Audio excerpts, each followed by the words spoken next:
Hello everyone, welcome to 40 Smith.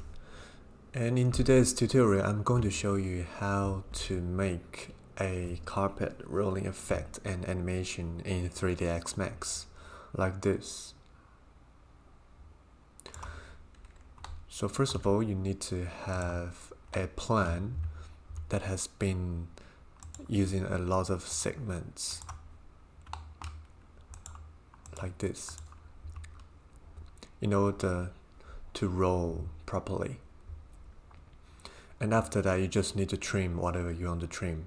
So in my case, I need to convert that to the editable poly. And I just quickly trim that.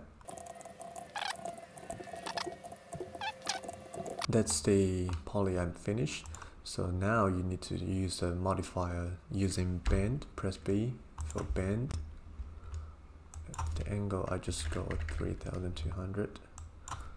Direction goes 30. X.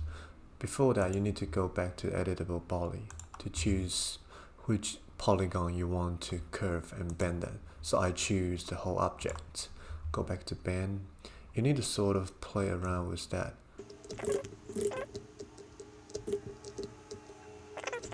Direction.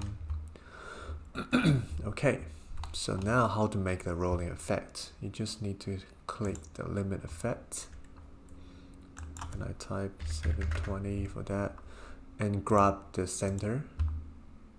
Now you can play around with this. So I just want to make it appear at a certain frame, so I will quickly just animate the bend animation.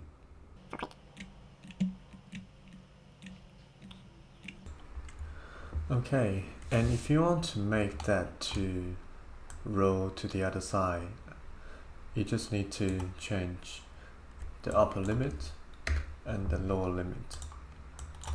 So I'll just swap them. Lower limit has to be negative number, and just grab the center.